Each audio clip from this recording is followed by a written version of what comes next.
Hey everybody, real quick before we dive into today's episode, I want to let you know that I'm doing a giveaway here on this podcast. So one of you can win a $50 Amazon gift card.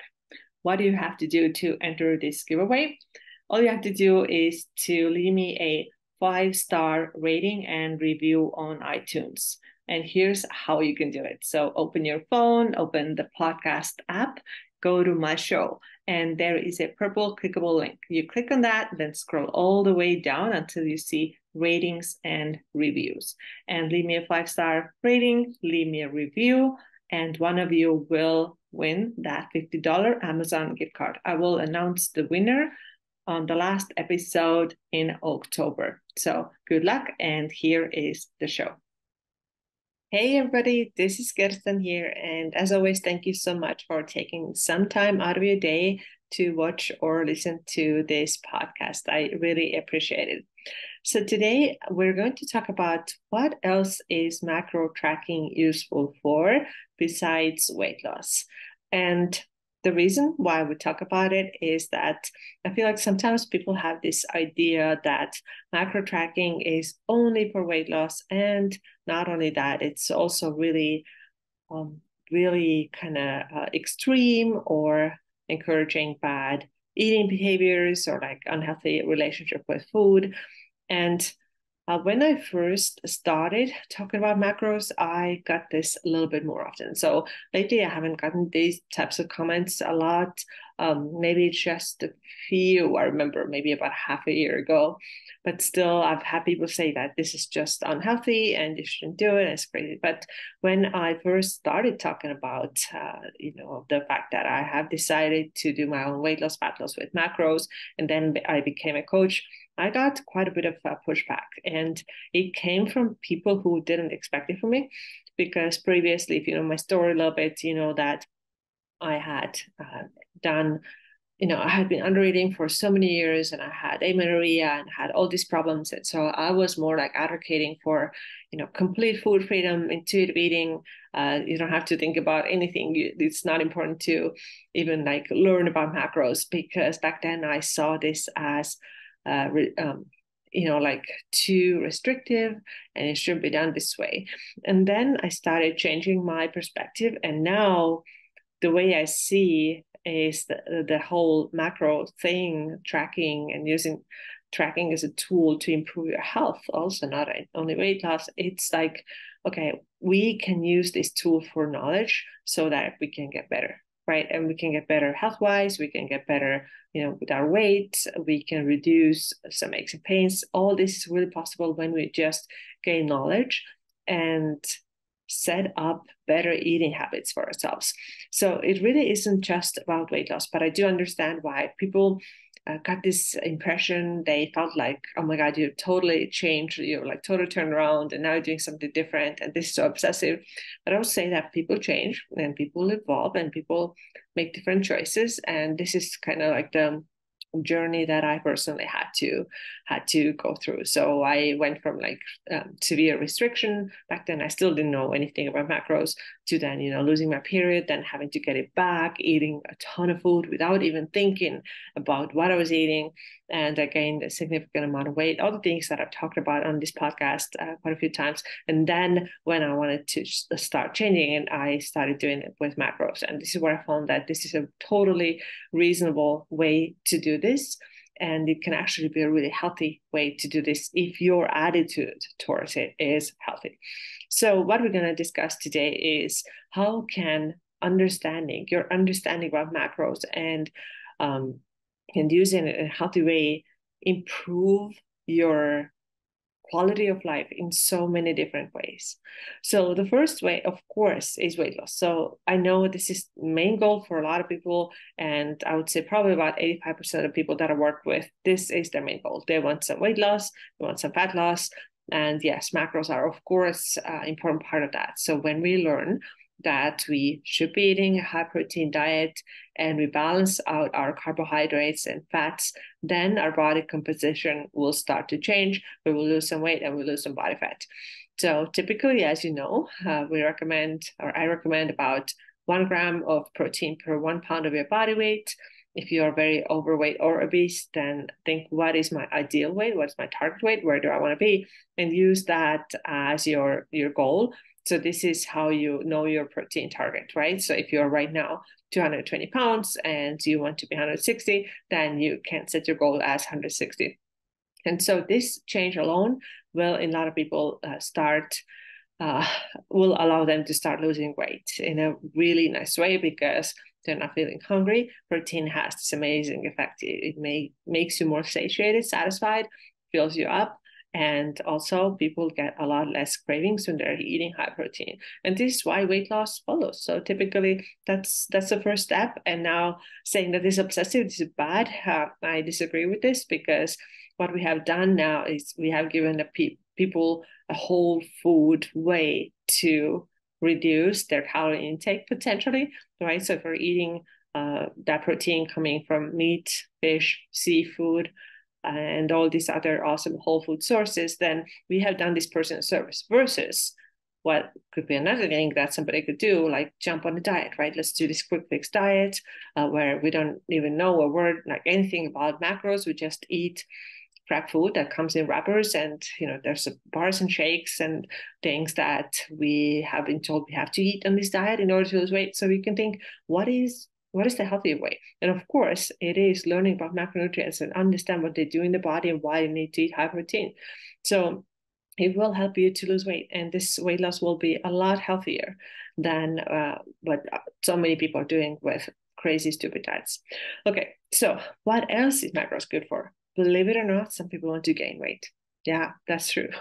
So probably when you think about it, you're like, nobody wants to gain weight ever. But no, some people do. And a first group of people who come to mind is typically men who just want to put on a little bit more muscle and gain weight. So there are people who have really fast metabolisms. And again, I know it may sound like, what are you talking about? I want to have faster metabolism. But there are people out there who are like this. They can eat quite a bit and not gain weight, not gain muscle the way they want to. And for them, like it's a goal. They want to gain weight. So for a person like this, macros will help them too, because again, if you eat high protein, if you eat enough carbohydrates and fats, then this will help you to put on the mass that you want. But it's also not only for men. Also, some women want that. Some women just know that I'm so underweight. I have had it several times. I've had several clients like this who are like, I'm just so thin and I don't have any muscle in my body. I feel really weak. I know that I need to gain some weight to gain my health back, and this is my goal. I want to gain muscle. And a lot of times when I then look at their food logs, I see that they're severely under eating. They're eating like 1,300 calories, and they don't know what to do. And maybe out of that 1,300, only 40 is protein. So there's no way that they can gain any mass, because they just are not eating enough. But sometimes this is necessary. And especially after long restriction, this could be another time where somebody has lost so much weight that it becomes very unhealthy for them. Then macros are a great way to increase their body weight in a healthy way. So we're not talking about just going crazy and eating whatever crap we want in any quantities we like. This is the unhealthy way to do it. And nobody wants that. Nobody wants to feel like shit, right? So if you want to gain weight and feel good at the same time, then setting your macros correctly, making sure that you eat enough, will help you to get to that goal. And hopefully you will also continue to lift weight. So if you are not doing that, you will start, because that can also help you to gain that weight that many people actually might need. Although you might think that I don't know anybody who needs that, but there are people out there who do need that. Now, the next reason why you may want to track and count your macros is to balance your hormones. So many times our hormones are out of balance because of our bad behaviors and nutritional behaviors before. So I hear it so much that women say, my hormones are so messed up. They're so bad, especially when we're talking about getting close to perimenopause. Menopause, I hear this a lot. My hormones are a mess and they're just doing this thing to me and I don't know what it is. Well, there is so much that you can do with your nutrition to help to rebalance these hormones. Yes, there are other factors too. Are you resting enough? Are you lifting weights? Are you sleeping? Are you drinking too much alcohol? All these things matter. But with macros too, you can really help to improve your hormonal profile. And it's not like it's so out of my control. I have no say in this. Yes, you actually do. And you can do a lot by doing a couple of very important things. Number one, eating high protein, right? As I have already mentioned. Number two, eating plenty of fiber. So I would say 21 grams for most women is what I want to see, 25 grams. And I have seen that when women make this switch, they are telling me that their periods are a lot better. They have a lot less PMS, for example. This is a very, very common thing. And I've even had women tell me that they don't even realize their period is coming. This is how good they feel when they bump up their fiber. Now, also what might be needed for hormonal balance is, and this is very common in the past couple of years, is to getting your carbohydrates to the right place. I don't know how many times this has happened already that I'm talking to somebody who's like, I did the keto diet and it was so cool at first. The weight came down first, and then I started to feel like crap, right? The body was tired, the mind was tired, brain fog all the time, workout recovery was awful. They had this very flat look, right? You may even lift weights, but you don't have this like nice kind of full muscles. It's just very flat look that they get, and that really isn't what they wanted. So together with that, we get a lot of thyroid issues. We can get things like hair falling off, nails are getting super weak, skin is being just in really bad shape. So these are all coming from something, right? And the reason can be that you have not been eating right, and your eating habits have caused you some hormonal imbalances. So if you cut out all carbohydrates, of course, you're going to create hormonal imbalances. Absolutely, 100%. There's no question in this. Also, of course, fat too. If your fat is very low, that can also cause you hormonal imbalances. That's why these things have to be in good in a good place, your carbohydrates, fats, and proteins. We cannot be just like, let's only eat protein and fats, or let's only eat protein and carbs. No, don't do that. You need all three, right, in order to have balanced hormones. And of course, the hormonal balance too, their hormones not going to be always like 100% balanced all the time, right? It's not, I don't think this is like your body is not your body's always changing, your metabolism always changing, but we can make those lifestyle changes and those nutritional changes that will get us closer to this hormonal balance, so that things are not all over the place all the time. So we can absolutely, with correct macros, improve our periods, we can have better sex drive, we can have better sleep. This is also the conversation that I've had with many of my clients lately. When they're adding a little bit of more carbohydrates to their before bed little snack, they tend to sleep better. A lot of women tell me that their PMS is better when they are eating right macros. They have much better insulin sensitivity. We're going to talk about blood sugar a little bit later, but this is part of it. Insulin, of course, is a hormone too. So we want to keep our hormones balanced, and this can happen when our nutrition is balanced. And that's why it's absolutely useful that you know about macros and know what's good for your body. We cannot assume that I'm going to eat whatever, right? Like, because I'm eating like intuitively and I think this is great for me. But at the same time, your intuition is not actually very healthy or doesn't know what's healthy for you. And that's why I have a lot of hormonal issues. And this is where I was too, when I was going through this phase of like eating anything and everything and having fro-yo for dinner, as I've talked about several times. And I had absolutely awful periods. They were really, really bad. And when I started changing these things, not only did my body composition change, also my hormonal health got a lot better from it. All right. So the next thing that macros are great for is muscle building, right? So if you want to put on more muscle, which you should, you absolutely have to have your macros right. It doesn't necessarily mean that everybody has to track and be extremely meticulous with every gram. There are different degrees of doing this, right? You can track everything. You can just only track protein. There are different ways of doing this, depending on how big results you want to get out of it. But I will say that for muscle building, there is no way around hitting of eating high enough protein. You just have to do this, otherwise your muscles won't grow. Right? Do what you want. Okay, the next thing what macros are very useful for is diabetes care. So if you have issues with blood sugar or you are diabetic or pre-diabetic, it's absolutely necessary that you know how to work with different macronutrients. And sometimes people don't know at all. They don't know what a macro is. They get the diagnosis of diabetes or pre-diabetes, and then they've been sent home with maybe some medications, but with absolutely no instructions on how to manage it with their diet. And this is what just one of my mom's friends told me when I was on a vacation. She told me that, yes, I was just diagnosed with diabetes, and I asked, what do you do to help that? And she said, I'm on meds, right? And when I asked, did your doctor tell you that you can do something about it with diabetes, or what can you, with your diet, and what can you do? She said, well, my doctor said that go home and Google it. So there was no mention about protein. And when I started talking about protein, I wanted to help her. She's like, well, I don't know what that is. What is a protein? So I had to give her examples, right? So, okay, these are protein sources, chicken, beef, and fish, and so on, and eat those first of your plate to have a better blood sugar response by the time you get to your carbohydrates.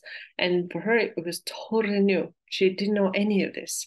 The doctors had not told her any of this. And this is so important. So that's why I'm saying that this whole macro thing is not only about your weight loss. It is so much about health too. And whether you lose weight or not, if your macros are balanced, your health will be better, 100%. So if you are dealing with diabetes and you are not doing the basic things yet, such as eating the protein first and taking 10 minutes walk after your lunch and dinner, all meals actually, if you're not eating a high protein diet, then you have to start doing these things. But if you already are doing all the right things, it might be that your case is just a little bit more serious and you need some help. So I recommend that you work with somebody who is focused on people with diabetes and can help them that way. Because a lot of times with gentle supplementation and tweaking the macros again, these people will get better. And I have a good friend, Mia the RD. Maybe you know her. Also, if you follow me on Instagram, you know who I'm talking about because I sometimes share her stuff too. I have had clients that I have sent to her because they have needed more specific help. And she is really, really good at that. So I'm going to drop Mia's Instagram in the comments below too. All right. So macros are also great for sleep, like I said, or not macros, but knowing how macros work is great for sleep because, like I said, if you can't sleep through the night, you have some problems, and you are not eating any carbs at the end of the day, or have a little bit at least, then you don't have to eat like a big plate of rice and have like 3 bananas. I'm not talking about that, but a little bit of carbohydrates should be part of your evening routine, and it can actually help you to sleep better. So you can try that. And another way how macros can be helpful for you is to give you food freedom. Now, again, for some people, it can sound like, what are you talking about? This is nuts. It's limiting, it's restricting. But believe it or not, for some people, it's actually really freeing because otherwise, if they don't track, if they don't know where they are with the calories and macros, but they just undereat and they feel really limited and restricted, and they feel like they can't have anything.